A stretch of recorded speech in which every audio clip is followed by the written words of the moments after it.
ನಿನ್ನೆ ವಿಧಾನಮಂಡಲದಲ್ಲಿ ರಾಜ್ಯಪಾಲರ ಭಾಷಣ ವಿಚಾರ ಸಾಕಷ್ಟು ದೊಡ್ಡ ವಿವಾದವನ್ನು ಸೃಷ್ಟಿಸಿದೆ. ಅದಾದ ಬಳಿಕ ಅಲ್ಲಾದಂಥ ಒಂದು ಘಟನೆ ಬಿಜೆಪಿ ಮತ್ತು ಕಾಂಗ್ರೆಸ್ ನಡುವಿನ ವಾಗ್ಯುದ್ಧಕ್ಕೆ ಇವತ್ತು ವೇದಿಕೆ ಆಗಿತ್ತು.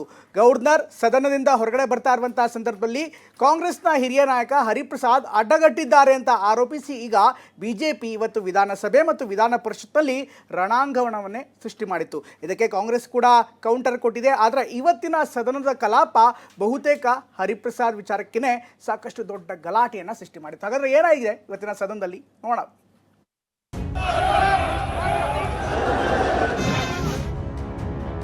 ಗವರ್ನರ್ಗೆ ಅಡ್ಡಗಟ್ಟಿದ್ದಕ್ಕೆ ಕೇಸರಿ ಪಡೆ ಕೆಂಡ, ಸದನದಲ್ಲಿ ಗದ್ದಲ, ಕೋಲಾಹಲ.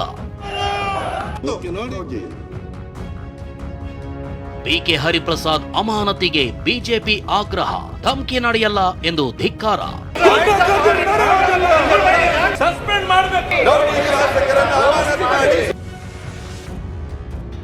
ಸಂವಿಧಾನದ ವಿರುದ್ಧ ರಾಷ್ಟ್ರಪತಿ ಬಂದರೂ ಬಿಡಲ್ಲ, ಬಿಕೆ ಹರಿಪ್ರಸಾದ್ ರೋಷಾಗ್ನಿ. ಗವರ್ನರ್ ಅಲ್ಲ, ರಾಷ್ಟ್ರಪತಿನೂ ಸಂವಿಧಾನದ ವಿರುದ್ಧ ಆದ್ರೂ ಹೋರಾಟ ಮಾಡೇ ಮಾಡ್ತೀವಿ. ಸರ್ಕಾರ ವರ್ಸಸ್ ಗವರ್ನರ್, ರಾಜ್ಯಪಾಲರ ಭಾಷಣ ಜಟಾಪಟಿ ತಾರಕಕ್ಕೇರಿದೆ. ವಿಧಾನಮಂಡಲ ವಿಶೇಷ ಜಂಟಿ ಅಧಿವೇಶನದಲ್ಲಿಂದು ದೊಡ್ಡ ಹಂಗಾಮವೇ ನಡೆಯಿತು. ಆಡಳಿತ ವಿಪಕ್ಷ ನಾಯಕರ ಮಧ್ಯೆ ವಾಗ್ಯುದ್ಧವೇ ನಡೆಯಿತು. ಭಾಷಣ ಮುಗಿಸಿ ಸದನದಿಂದ ಹೊರ ಹೋಗ್ತಿದ್ದ ರಾಜ್ಯಪಾಲರನ್ನ ಬಿಕೆ ಹರಿಪ್ರಸಾದ್ ಅಡ್ಡಗಟ್ಟಿದ್ದಕ್ಕೆ ಕೇಸರಿ ಪಡೆ ಸಮರ ಸಾರಿದೆ.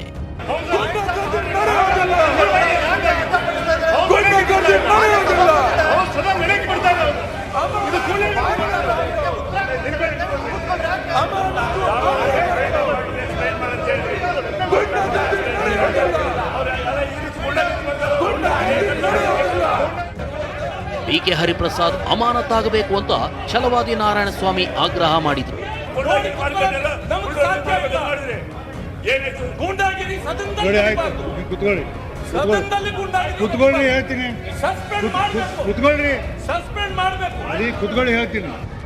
ಧಮ್ಕಿ ಶಾಸಕರನ್ನ ಅಮಾನತು ಮಾಡಬೇಕು ಅಂತ ಬಿಜೆಪಿ ಸದಸ್ಯರು ಧಿಕ್ಕಾರ ಕೂಗಿದ್ರು.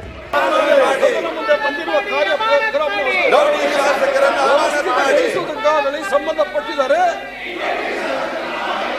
ಕಲಾಪಗಳ ಪೈಕಿ ಒಂದು ವಿಷಯ ಮುಗಿದು ಇನ್ನೊಂದು ವಿಷಯ ಅದಕ್ಕೆ ಮುಂಚಿತವಾಗಿ ಬರುವ ಮಧ್ಯಾವಧಿಯಲ್ಲಿ ಒಬ್ಬರು ಸದಸ್ಯರು ಒಂದು ಕ್ರಿಯಾಲೋಪವನ್ನು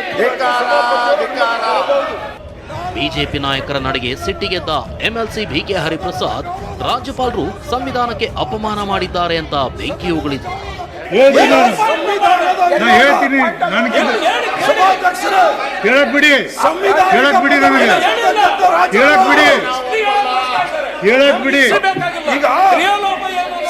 ಕ್ರಿಯಾಲೋಪ ಹೇಳ್ತೀನಿ ಕೇಳಿ. ಸಂವಿಧಾನಿಕ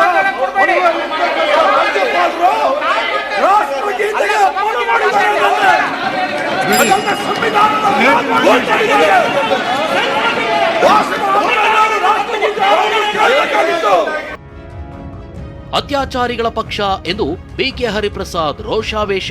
ಭ್ರಷ್ಟಾಚಾರಿಗಳ ಪಾರ್ಟಿ, ಅತ್ಯಾಚಾರಿಗಳ ಪಾರ್ಟಿ, ಲಂಚಗೆಟ್ಟವರು, ತ್ರಿವರ್ಣಧ್ವಜಕ್ಕೆ ಗೌರವ ಕೊಡದೇ ಇರೋರು, ಸಂವಿಧಾನಕ್ಕೆ ಗೌರವ ಕೊಡದೇ ಇರೋರು, ಇವರಿಂದ ನಾವು ಕಲಿಬೇಕಾ?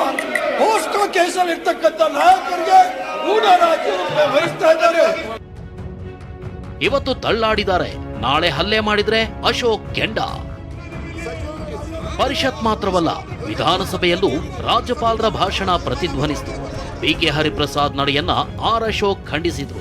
ಇವತ್ತು ತಳ್ಳಾಡಿದ್ದಾರೆ, ನಾಳೆ ಹಲ್ಲೆ ಮಾಡಿದ್ರೆ ಏನ್ ಗತಿ ಅಂದ್ರು. ಗವರ್ನರ್ ಇವತ್ತೇ ಹಿಂಗೆ ತಳ್ಳಾಡಿದ್ದಾರೆ, ನಾಳೆ ಗವರ್ನರ್ಗೆ ಹಲ್ಲೆ ಮಾಡಿದ್ರೆ ಏನ್ ಮಾಡ್ತೀರಾ? ಹಲ್ಲೆ ಮಾಡಿದ್ರೆ ಏನ್ ಮಾಡ್ತೀರಾ ಹೇಳಿ? ರಾಜ್ಯಪಾಲರನ್ನ ಅಡ್ಡಗಟ್ಟಿದ ಕಾಂಗ್ರೆಸ್ ಸದಸ್ಯರನ್ನ ಅಮಾನತು ಮಾಡಬೇಕು ಅಂತ ಸುನೀಲ್ ಕುಮಾರ್ ಆಗ್ರಹ ಮಾಡಿದ್ರು. ರಾಜ್ಯಪಾಲರು ಸರ್ಕಾರ ಹೇಳಿದಂಗೆ ಭಾಷಣ ಮಾಡಬೇಕು ಅಂತಂದ್ರೆ ಎಲ್ಲಿ ತನಕ ತಗೊಂಡೋಗ್ತೀರಿ ವ್ಯವಸ್ಥೆ ಇದನ್ನ? ಹಾಗಾಗಿ ನಾನು ನಿಮ್ಮ ಹತ್ರ ವಿನಂತಿ ಮಾಡೋದು, ನಿಮಗೆ ಸದಸ್ಯರ ಅಗೌರವ ತೋರಿದಾಗ ಹೆಂಗೆ ಬೇರೆ ಬೇರೆ ಸದಸ್ಯರನ್ನ ಸದನದ ಗೌರವವನ್ನು ಎತ್ತಿಡಿಬೇಕು ಅನ್ನುವ ಕಾರಣಕ್ಕೆ ಸಸ್ಪೆಂಡ್ಗಳನ್ನ ಮಾಡಿದ್ರು. ಈಗ ಅವತ್ತು ಅವರು ಮೂವ್ ಮಾಡಿದ ತಕ್ಷಣ ಸಸ್ಪೆಂಡ್ ಮಾಡಿದ್ರಿ. ಈಗ ನೀವು ನಿಯಮ 27ರ ಪ್ರಕಾರ ಕಾನೂನು ಸಚಿವರನ್ನು ಸೇರಿಸಿಕೊಂಡಂತೆ ಆ ಎಲ್ಲ ಸದಸ್ಯರನ್ನ ಸಸ್ಪೆಂಡ್ ಮಾಡಬೇಕು ನೀವು. ಅವಾಗ ಈ ಸದನದ ಗೌರವ ಎತ್ತಿಡಿದಂಗಾಗುತ್ತೆ. ಇಲ್ಲಾಂದ್ರೆ ಇನ್ನು ರಾಜ್ಯಪಾಲರು ಭಾಷಣ ಮಾಡ್ಲಿಕ್ಕೆ ಬರ್ಬೇಕಾದ್ರೆ ಇನ್ನ ಯಾವ ಧೈರ್ಯದಲ್ಲಿ ಬರ್ತಾರೆ? ಬಿಜೆಪಿ ನಡೆ ದೇಶದಲ್ಲೇ ಚರ್ಚೆ ಆಗ್ತಿದೆ ಅಂತ ಕಾನೂನು ಸಚಿವ ಎಚ್.ಕೆ. ಪಾಟೀಲ್ ಕೌಂಟರ್ ಅಟ್ಯಾಕ್ ಮಾಡಿದ್ರು. ಇವತ್ತು ನಾವೇನು ಚರ್ಚೆ ಮಾಡ್ತಾ ಇದ್ದೀವಿ, ಇದು ದೇಶದಲ್ಲಿ ಚರ್ಚೆ ಆಗ್ತಾ ಇದೆ, ಸಂಪೂರ್ಣ ದಕ್ಷಿಣ ಭಾರತದಲ್ಲಿ ಚರ್ಚೆ ಆಗ್ತಾ ಇದೆ. ದಕ್ಷಿಣ ಭಾರತದಲ್ಲಿರ್ತಕ್ಕಂಥ ಎಲ್ಲ ಬಿಜೆಪಿಯೇತರ ಸರ್ಕಾರ ರಾಷ್ಟ್ರಗೀತೆಗೆ ಅವಮಾನ ಅಲ್ವಾ? ಆಯ್ತು, ಮತ್ತೆ ಅದಕ್ಕೆ ಹೇಳಿದ್ರು. ಅದು ಪ್ರಾಸಂಗಿಕವಾಗಿ ಹೇಳದಂತ ಮಾತು ಅದು. ಅದು ಬಿಟ್ಟರೆ ರಾಜ್ಯಪಾಲರು ಓಡೋದ್ರು ಅಂತ ಹೇಳಲಿಲ್ಲ ಅವರು.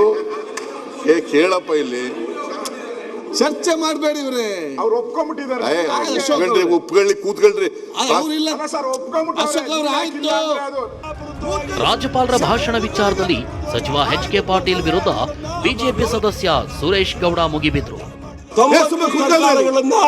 ಈ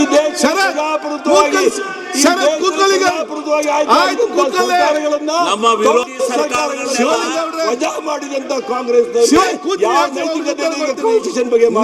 ಅವರಿಗೆ ಉತ್ತರ ಕೊಡ್ತೀರಿ. ಬಿಕೆ ಹರಿಪ್ರಸಾದ್ ನಡೆಯನ್ನೇ ಖಂಡಿಸಿ ಅಮಾನತಿಗೆ ಬಿಜೆಪಿ ಆಗ್ರಹಿಸುತ್ತಿದೆ. ಆದ್ರೆ ಬಿಕೆ ಹರಿಪ್ರಸಾದ್ ವರ್ಷನ್ ಏನು ಅಂದ್ರೆ, ನಾನು ಅವ್ರ ಬಳಿ ಹೋದ ಸಂದರ್ಭದಲ್ಲಿ ರಾಷ್ಟ್ರಗೀತೆ ಹಾಡದೆ ಯಾಕೆ ಹೋಗ್ತಿದ್ದೀರಿ, ರಾಷ್ಟ್ರಗೀತೆ ಮುಗಿಸಿ ಹೋಗಿ ಅಂತ ನಾನು ಹೇಳೋಕ್ ಹೋಗಿದ್ದು ಅನ್ನೋದು ಬಿಕೆ ಹರಿಪ್ರಸಾದ್ ವರ್ಷನ್ ಆಗಿದೆ. ಸಂವಿಧಾನದ ವಿರುದ್ಧ ಗವರ್ನರ್ ಅಲ್ಲ, ರಾಷ್ಟ್ರಪತಿ ಬಂದರೂ ಹೋರಾಡ್ತೀವಿ ಅಂತ ಬಿಕೆ ಹರಿಪ್ರಸಾದ್ ರೋಷಾವೇಶಗೊಂಡು. ಬಹಳ ಸಂತೋಷ, ಆದಷ್ಟು ಬೇಗ ಕ್ರಮ ತೆಗೆದುಕೊಳ್ಳಿ. ಅದಕ್ಕೆ ನಾವು ಭಯ ಬೀಳೋರಲ್ಲ. ಸಂವಿಧಾನದ ವಿರುದ್ಧ ಗವರ್ನರ್ ಅಲ್ಲ, ರಾಷ್ಟ್ರಪತಿನೂ ಸಂವಿಧಾನದ ವಿರುದ್ಧ ಆದರೂ ಹೋರಾಟ ಮಾಡೇ ಮಾಡ್ತೀವಿ. ಇವ್ರಿಗೆ ಶಕ್ತಿ ಇದ್ರೆ ತೆಗೆದುಕೊಳ್ಳಿ, ಅದಕ್ಕೆ ನಾವೇನು ಬೇಸರ ಮಾಡೋದಿಲ್ಲ. ರಾಜ್ಯಪಾಲರನ್ನ ಅಡ್ಡಗಟ್ಟಲು ಯತ್ನಿಸಿದ್ರು ಅಂತ ಬಿಜೆಪಿ ಆರೋಪಿಸುತ್ತಿದ್ರೆ, ಬಿಕೆ ಹರಿಪ್ರಸಾದ್ ಮಾತ್ರ ನಾನು ಅಡ್ಡಗಟ್ಟಿಲ್ಲ, ರಾಷ್ಟ್ರಗೀತೆಯನ್ನ ಹಾಡದೆ ಅರ್ಧಕ್ಕೆ ಯಾಕೆ ನಿಲ್ಲಿಸಿದ್ರಿ ಅಂತ ಕೇಳೋಕ್ ಹೋಗಿದ್ದು ಅಂತಿದ್ದಾರೆ. ಪ್ರಸನ್ನ ಗಾಂವ್ಕರ್, TV9 ಬೆಂಗಳೂರು.